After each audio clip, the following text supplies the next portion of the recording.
Hi ಎಲ್ಲರೂ ನಮಸ್ಕಾರ. ಇವತ್ತಿನ ಒಂದು ವಿಡಿಯೋದಲ್ಲಿ ನಿಮ್ಮ ಜಾತಕದಲ್ಲಿ ನಿಮಗೆ ಹಣ ಬರ್ತದೆ, ಹಣ ತುಂಬ ಚೆನ್ನಾಗಿ ಬರ್ತದೆ. ಬಟ್ ಅದು ನಿಮಗೆ ಸೇವಿಂಗ್ ಆಗಲ್ಲ. ಅಂದರೆ ಕೆಲವರಿಗೆ ಏನಾಗ್ತಂದರೆ ಹಣ ತುಂಬ ಚೆನ್ನಾಗಿ ತುಂಬ ಬರ್ತಾಯಿರ್ತದೆ, ಇನ್ಕಮಿಂಗ್ ತುಂಬ ಚೆನ್ನಾಗಿ ಬರ್ತದೆ. ಬಟ್ ಅದು ಅವರಿಗೆ ನಿಲ್ಲಲ್ಲ, ಅದು ಹಣ ನಿಲ್ಲಲ್ಲ. ಅದು ಆ ಥರ ಒಂದು ಯಾಕೆ ಆಗ್ತದೆ, ಯಾವ ರೀಸನ್ಗಾಗಿ ಆ ಥರ ಪ್ರಾಬ್ಲಮ್ ಆಗ್ತದೆ ಅಂತ ಈ ವಿಡಿಯೋದಲ್ಲಿ ಡೀಟೇಲಾಗಿ ತಿಳ್ಕೊಳ್ಳೋಣ.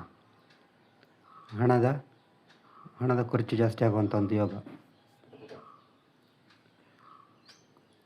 ಇಲ್ಲಿ ಮೇನಾಗಿ ಎರಡನೇ ಮನೆ ನೋಡಬೇಕು ನಾವು. ಎರಡನೇ ಮನೆ ಅಂತ ಹೇಳಿದ್ರೆ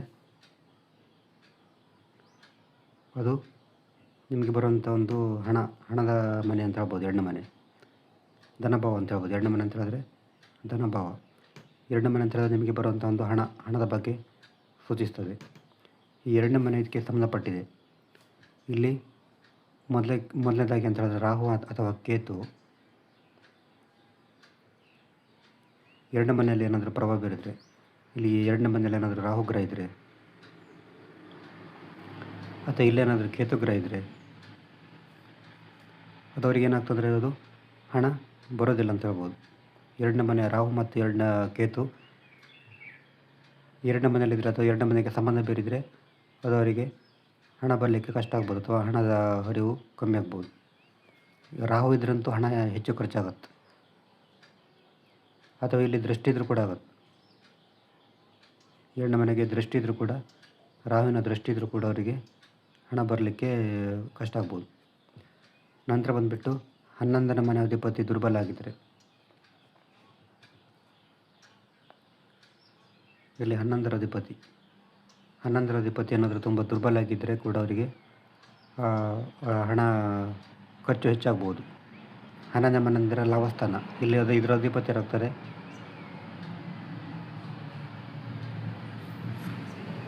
ಇದರ ಅಧಿಪತಿ ಇಲ್ಲಿ ಈ ಲಗ್ನಕ್ಕೆ, ತುಲಾ ಲಗ್ನಕ್ಕೆ 11ರ ಅಧಿಪತಿ ಏನಾಗ್ತಾರೆ, ರವಿ. ಈ 11ರ ಅಧಿಪತಿ ದುರ್ಬಲ ಆಗಿದ್ದರೆ, ಒಂದು ವೇಳೆ ಈ 11ರ ಅಧಿಪತಿ ರವಿ ನೀಚಾಗಿದ್ದರೆ ಅಥವಾ ರವಿ ಜೊತೆ ಶನಿ ಇದ್ದರೆ, ಈ ಥರ 11ರ ಅಧಿಪತಿ ತುಂಬ ಒಂದು ಅಶುಭ ಆಗಿದ್ದರೆ ಅಥವಾ ದುರ್ಬಲ ಆಗಿದ್ದರೂ ಕೂಡ, ಪೀಡಿತ ಆಗಿದ್ದರೂ ಕೂಡ ಅವರಿಗೆ ಹಣ ಖರ್ಚು ಹೆಚ್ಚಾಗ್ಬೋದು. 11ನೇ ಮನೆ ಅಧಿಪತಿ ವೀಕ್ ಇದ್ದರೂ ಕೂಡ ಅವರಿಗೆ ಸಮಸ್ಯೆ ಆಗುತ್ತೆ. ಮತ್ತು ಅಥವಾ 11ನೇ ಮನೆಯಲ್ಲಿ ಶನಿ ಮತ್ತು ಕೇತು ಇದ್ದಿದ್ದರೆ, ಉದಾಹರಣೆಗೆ ಇದು ಎರಡನೇ ಮನೆ ಆಗಿ ಇಲ್ಲಿ ಏನಾದರೂ ಶನಿ ಮತ್ತು ಕೇತು ಇದ್ದಿದ್ದರೆ, ಇಲ್ಲಿ 11ನೇ ಮನೆಯಲ್ಲಿ ಶನಿ ಮತ್ತು ಕೇತು ಇದ್ದಿದ್ದರೆ ಅವರಿಗೆ ಹಣ ಹೆಚ್ಚು ಖರ್ಚಾಗ್ಬೋದು. 2 ಮತ್ತು 11ನೇ ಮನೆಯಲ್ಲಿ ಶನಿ ಮತ್ತು ಕೇತು ಇದ್ದಿದ್ದರೂ ಕೂಡ ಅವರಿಗೆ ಹಣ ಜಾಸ್ತಿ ಖರ್ಚಾಗುವಂಥ ಚಾನ್ಸ್ ಇರ್ತದೆ. ಮತ್ತು 2 ಮತ್ತು 11ನೇ ಮನೆಯಲ್ಲಿ ಶುಕ್ರ ಕೇತು ಗ್ರಹ ಇದ್ದರೆ, ಉದಾಹರಣೆಗೆ ಇಲ್ಲಿ 2ನೇ ಮನೆಯಲ್ಲಿ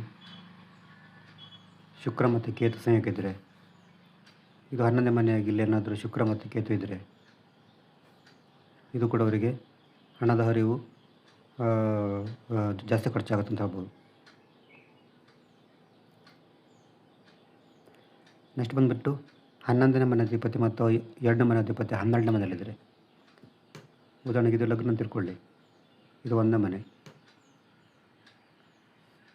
ಇಲ್ಲಿ 2ನೇ ಮನೆ ಅಧಿಪತಿ, ಇಲ್ಲಿ ಈ ಲಗ್ನಕ್ಕೆ 2ನೇ ಮನೆ ಅಧಿಪತಿ ಯಾರಾಗ್ತಾರೆ, ಶುಕ್ರ ಏನಾದರೂ ಇಲ್ಲಿದ್ದರೆ 2ನೇ ಮನೆ ಅಧಿಪತಿ 12ನೇ ಮೇಲೆ ಇದ್ದರೆ, ಅಥವಾ ಇಲ್ಲಿ 11ನೇ ಮನೆ ಅಧಿಪತಿ 12ನೇ ಮನೆಯಲ್ಲಿದ್ದರೆ, 2ನೇ ಮನೆ ಅಧಿಪತಿ ಮತ್ತು 11ನೇ ಮನೆ ಅಧಿಪತಿ 12ನೇ ಮನೆಯಲ್ಲಿದ್ದರೂ ಕೂಡ ಅವರಿಗೆ ಹಣ ನಿಲ್ಲಲ್ಲ, ಹಣ ತುಂಬ ಬೇಗ ಖರ್ಚಾಗಿ ಹೋಗೋದು ಅಂತ ಹೇಳ್ಬೋದು.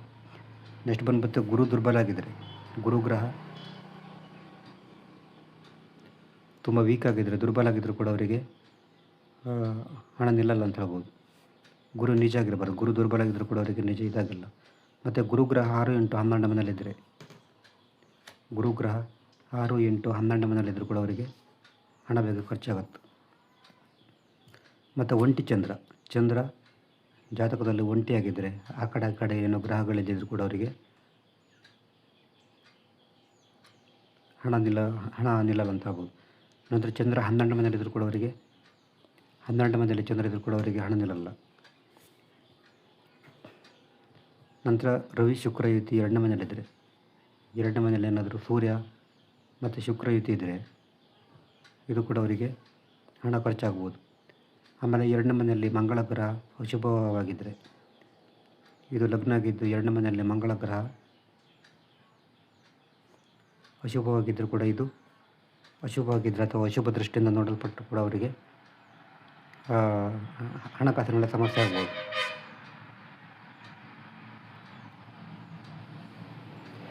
ಇದು ನಿಮಗೆ ಹಣ ಬಂದರೂ ಕೂಡ ಬೇಗ ಖರ್ಚಾಗುವಂಥದ್ದು ಯೋಗ. ಈ ಥರ ಯೋಗ ಯಾರ ಜಾತಕದಲ್ಲಿದ್ದರೂ ಕೂಡ ಅವರಿಗೆ ಹಣ ಬೇಗ ಖರ್ಚಾಗುವಂಥ ಸಾಧ್ಯತೆ ಇರ್ತದೆ. ಇಲ್ಲಿ ಮೇನಾಗಿ ನೀವು ತಿಳ್ಕೊಬೇಕಾದ್ದು 2ನೇ ಮನೆ ಮತ್ತು 11ನೇ ಮನೆ ತುಂಬ ಚೆನ್ನಾಗಿರಬೇಕು. ಇದೇನಾದರೂ ಕೆಟ್ಟಿದರೆ ಅಥವಾ ಇದರ ಮೇಲೆ ಏನಾದರೂ ರಾಹು ಕೇತು ಇವುಗಳ ಶನಿ ಇವುಗಳ ಪ್ರಭಾವ ಇರಿದ್ರೆ ನಿಮಗೆ ಹಣ ಸೇವಿಂಗ್ ಆಗಲ್ಲ ಅಂತ ಹೇಳ್ಬೋದು.